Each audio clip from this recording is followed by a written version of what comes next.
ngiye kwiyahura nk'imiti, nimara kunywa imiti mfe, urusengero ruzanshyingura mu cyubahiro, irimbi ryari rigezweho ryari mu Gatenga, bazanjyane mu Gatenga.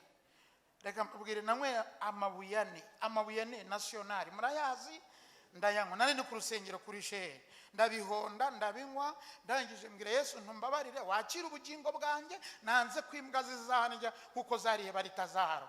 Yesu ntiyambwira ngo ndakubabariye.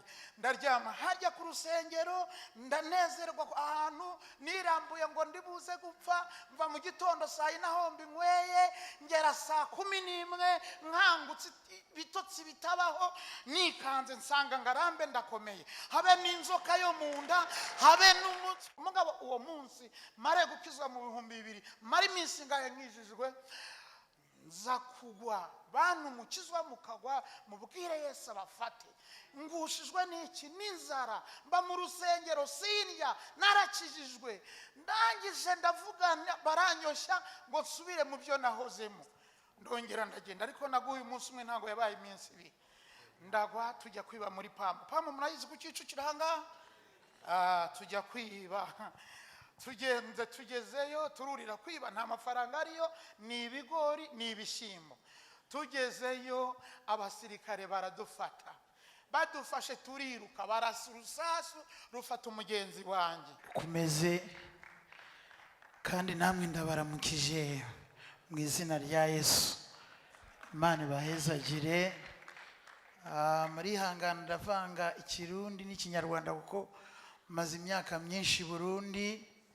Benshi munzi ku ndirimbo yiwanje iri kuri album yanje ya mbere ivuga ngo arantangaza Yesu, ngo akura umuntu muri puberi, niyo munziho.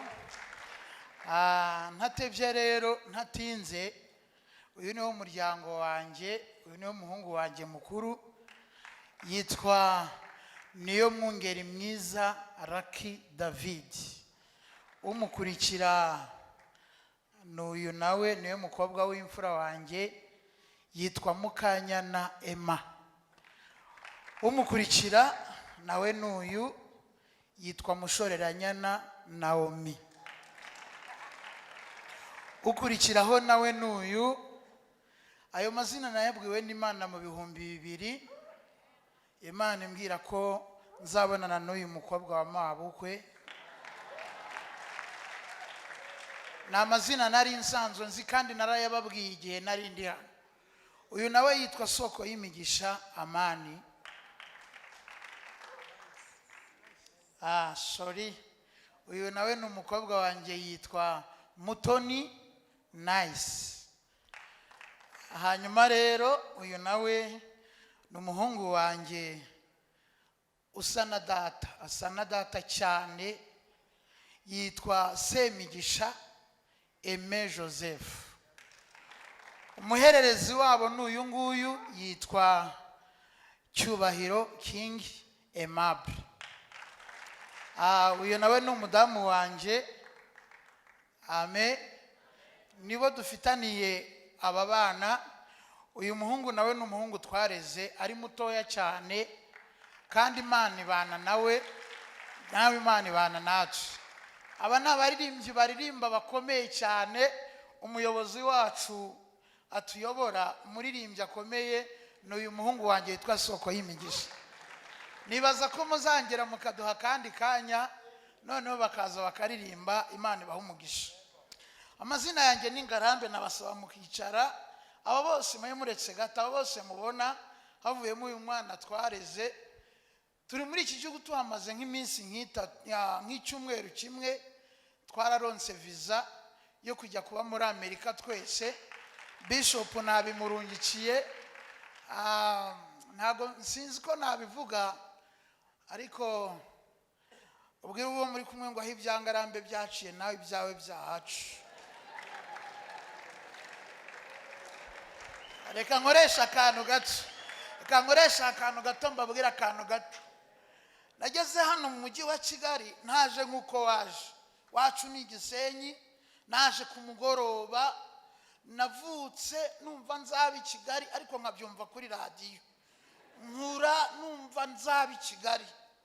umugoroba umwe rero mbishyira mu bikorwa, ndajya ku Gisenyi harya bategera imodoka bajyamo, nta mafaranga nagira ntaki, bashyiramo agafuko k'amakara muri bisi harya inyuma zino bisi hiyasi, bashyiramo aka kabiri, akandi nanjye nkuna mu ruhande, komvayeri aracinga, mvi wacu Gisenyi ngera Nyabugogo nunamye, umugongo waheze. Maze kuhagera rero buguruye imifuka iragwa, nanjye ndahirima, ariko sinababara cyane kuko nasanze Nyabugogo amatara yaka, ntabyo nari menyereye. Nge nari menyereye ko iwacu tuzunguza ikintu, turi mu nzu tuzunguza ikintu, ntari nabona amashanyarazi. Ubuzima butangiye uwo munsi rero, ndahaba gato, mureke mbabwira akantu gatoya, duhereze Imana icyubahiro. Ubwo hari 96 baradufunga. Muri iyo minsi umuyobozi w'umujyi wa Kigali yari Major Roza Kabuye, aravaho, baduhaye uburaro bwiza twabagamo Igitagata aho bajyana Mayibo. Avaho hajyaho Mariko Kabandana niwe wamukurikiye, nawe arabubaka neza. Avaho hajyaho Mutsindashyaka aho yubaka ahantu hagati ya Kongo n'u Rwanda kwiwawa. Harya nagiye inshuro 6 ngaruka, bamwe Nyabarongo ikabica, ariko ngiye nkagaruka I Kigali. Amen. Imana iguha umugisha kuri Kigali. Amen. Reka mbabwira kanyuma kantangaje. Imana iratangaje. Hallelujah. Amen. Hallelujah. Kandi uyu mwaka imiryango abadayimoni bugaye bakayikinga, Imana yavuze yuko ikinguye, mwitegure kwinjira mu izina ry'Yesu. Kambabwira ukuntu nafungi, twagiye batujyana Iwawa, tugezeyo umutima wanga gutuza, ndababwira nti ngiye nshaka ko tujya I Kigali. Fata abantu 8 twanganaga, Banyambwana Banjorojoro, nitugende naho ngo tuzoga tuve harya Iwawa tugere ku Kibuye, ntibibaho, ni birometero nka 40 mu mazi. Ndabwira niko tugende, duhagarara ku mazi, ngira ubwoba gato. Uwa mbere arasimbuka ngo aroga agereyo, ntiyagarutse yaciye apfa. Njewe nkiyumvira nti urya yagiyeyo arimo guca hasi agwageze kure. Uwa kabiri, uwa gatatu, uwa kane bingeraho nsigara ngiye nyine bwa none nimba bagiye ko ntawe uzamuka ngo anyereke ko ari gupfa cyangwa ko ari hagufi cyangwa ko ari harehare, bakaba bageze kure. Ndabigenza gute kandi ku kigo na gitorotse nari busubira inyuma? Nanjye ndasimbuka njyayo. Ngiyeyo inyengeri zirakanywa amazi atagira uko angana, ariko ndakubitagura ndarwana, mfata icyatsi ndagifata. Muhumure 2024 mu bigeragezo murimo hari icyatsi Imana. Haleluya.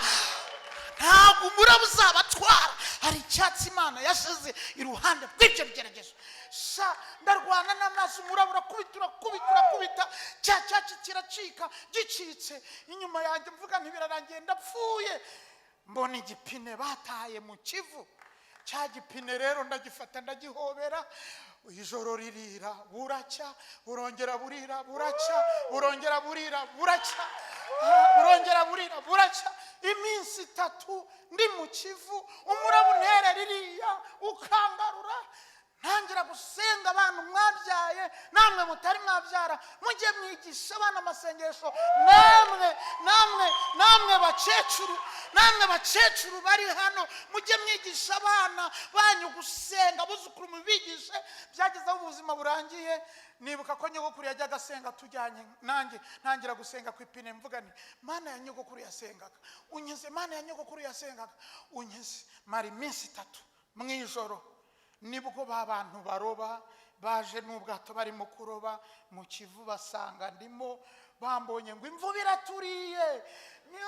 Ndataka bumva ninjye ubumuntu, baza bankurayo banshyira mu bwato, banjyana hakurya irubengera ku mazi, bagire ngo bajye kunkandagira mu nda y'amazi avemo, basanga naraboze, narabaye nabi, byaraheze. Banjyana mu bitaro irubengera. sinzi nimba ari isamake, sinzi nimba ibintu byankuyemo imuzi, imyenda nari nsigaye ni gusa. Mwumve ako kantu nk'ababwira, ndaharyama mari ibyumweru 3 mu bitaro irubengera nambaye ubusa, ariko Imana iteganya yuko uyu munsi nzaba mpagaze imbere y'abantu bakomeye.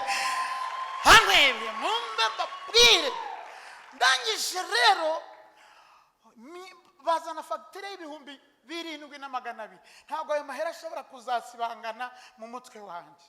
Barambwira ngo ninde uzarihaye amafaranga. Ndaceceka. Haza umuntu w'umukire azana umwana arwaye malaria, amuryamisha uruhande rwanjye. Wa mwana aryamye n'inzuro yikuyemo imyenda, bamusuraga buri mwanya. Niga ukuntu ndi butoroka ibitaro, mbyuka bose basinziriye, nambara imyenda ya wa mwana n'ikote yifubika, nta mwenda nagiraga, ntimunseke. Ndangije ndasohoka, umuzama mbonye kuko bari baramfunze ngo ntazahava, arambwira ati sugiye hehe? Ningiye kureba ko mama yaje ari ku muhanda.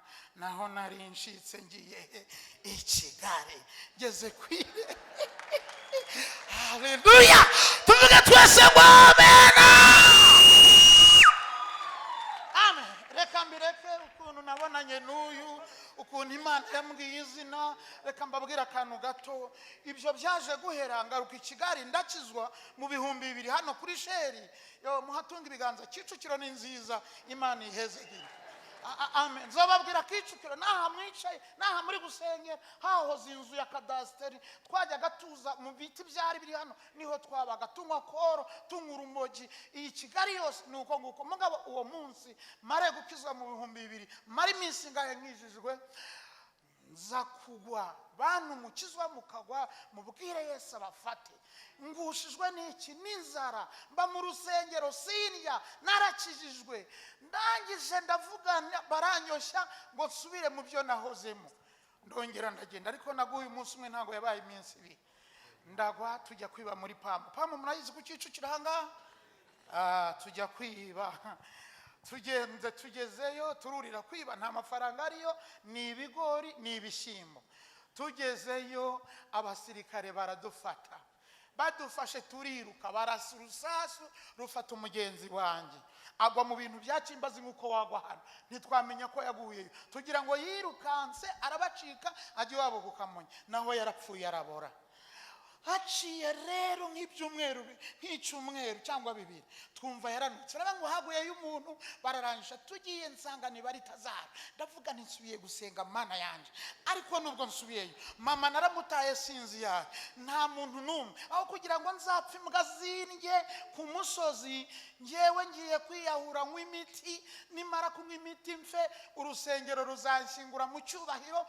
Irimbi ryari rigezweho ryari mu Gatenga, bazanjyane mu Gatenga. Reka mbabwire, namwe amabuye ane nationali murayazi, ndayanywa. Nari ni ku rusengero kuri Sheri, ndabihonda ndabinywa. Ndangije mbwira Yesu, ntumbabarire, wakira ubugingo bwanjye, nanze kwimbwa zizanjya kuko zariye bari Tazara. Yesu ntiyambira ngo ndakubariye. Ndaryama harya ku rusengero, ndanezerwa ahantu nirambuye ngo ndibuze gupfa. Mva mu gitondo saa 4 hombi nyweye, ngera saa 11 nkangutse bitotsi bitabaho, nikanze nsanga ngarambe ndakomeye. Habe n'inzoka yo mu nda, habe n'umutwe, habe n'ibyagize gute. Ndavuga ni ubu ngubu Yesu ko namusabye imbabazi, yanze yuko mpfa kumanywa ndi bupfe mu ijoro. Njya gusaba umukozi w'Imana witwa Byamunguni, mumpe ndari nyuma mu rusengero. Barampandyamaye, ndindira ko ndi bupfe. Naho ndisasira neza, ndahumiriza neza, ibirago murabibona. Ndangize ndahumiriza neza, no mu matwi nagiye gushyiramo ibintu ngo ntazabagora napfuye. Ndiyorose ngo ndi bupfe nijoro. Mwumva akantu gato mbabwire, ndangize saa 9 y'ijoro marayika ava mu ijoro. Amen. Akandagira ku mabati, ayakandagiraho ndamumva, ngira ngo inzinguyeho. Ndahaguruka ndirukanka, nirutse ngeze ku muryango kugira ngo nsohoke nkomeze njye hanze, mbona umuriro urimo kwaka.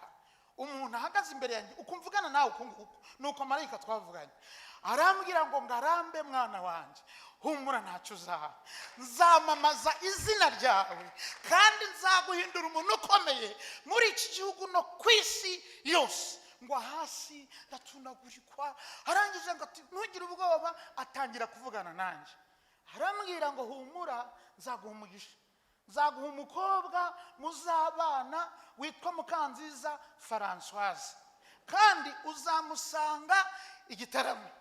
Mwamubonye umukazana wa mama ukuntu ameze neza. Amen. Marayika arangije kumbwira iryo, arambwira ngo kandi uwo nzoguha muzabyara n'abana 6. arambwira amazina yabo bose uko nzobita. Arangije arambwira ati kandi nzaguha umugisha, nzaguha inzu muri bino bihugu byose, ahangahe mu Rwanda, i Bugande, Kongo, hose. arambwira hazamamaza. Arangije arambwira ngo reka nkwereke ikintu, amanura ikiganza akirambika imbere yanjye. Nabonye ikiganza sinabona ukuboko, aranyereka ngo reba mu kiganza, ndakibona mbona handitsemo ngo Amerika. Arambwira ngo ugize imyaka 45 nzagukura muri Afrika ndakujyane muri Amerika. Numara kugera muri Amerika uzankorera muri Amerika no ku isi yose. Arambwira ngo kandi umaze kugira imyaka 45 uzoba muri California, niho hazaba ikibanza cyawe. Kera ibyo narabivuze, ibyo murabizi cyane.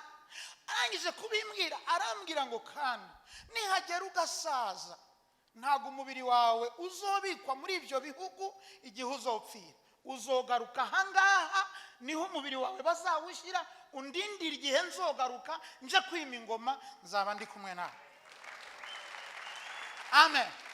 Arangije kumbwira ibyo, nanjye ndamubwira ntuzambare abana abakobwa bazabe abambere. Arambwira ati uwa mbere azitwa Mukanyana uwo mukobwa, uwa kabiri nawe azitwa Mushoreranyana, umuhungu nawe azitwa Soko y'imigisha, undi nawe azitwa Semigisha, uko mwumvisha nabivuze.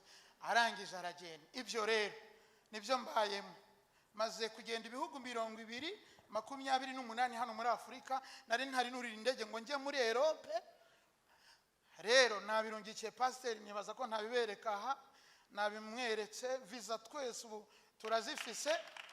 Kandi ibyo ngibyo bishop yaransuye harya mu Burundi, ngarambe n'umuntu azwi rwose mu Burundi, nta kimana itakoze. Nashoboraga guhindura impuzu, nahinduye n'imodoka. Imodoka ntari nagura, nari natunga, muzizi zose ziriho ni V8 yonyine, ariko zirya taxier biki byose ntabyo ntari natunga. Imana ibaha umugisha rero. Icyo rero mbasabye mwese, ejo bundi Imana yakobitangaza naherekeje aba bantu mbajyanye muri ambasade, nabuze dosiye z'umuntu wanyishingira ari muri Amerika, nahamagaye wese akugara telefone. Ndangije mbwira Imana ndagiye, nimba ari wowe wabivuze biri busohore. Ninjira muri ambasade ntitira vuga nti Imana aba bantu ndaberekana gute, biragenda gute. Ngezeyo bambajije amajambo 2. Barambajije ngo ukora iki, ndabwira ndi pastor kuva mbayeho. Babaza umugore ngo ukora iki, umugore abwira ngo ndi umucuruzi. Umuzungu nabahaye visa ngo nta bindi bwabwo waborahera. Rero aho nibwiraga ko nja gukura amahera yo kugira ngo fata amatike ngende mu isezerano ryanjye, shitani irazibira n'abayamfitiye bose barazibira. Noneho nyereka ko ngiye kuguma i Kigali, noneho nkaguma i Kigali, wenda ibyo yarazi ko ngomba kugenda bigapfa, ariko ntago byapfa kuko umugambi w'Imana ntushobora gupfa. Nimusenga rero nanjye muze kunsengera, mubwire Imana ngo sohoza iryo sezerano. Uyu mwaka turimo mwije imyaka 42, kandi imyaka 42 mwije, igisigaye nta bindi no gukorera Imana. Imana ibaha umugisha, murakoze.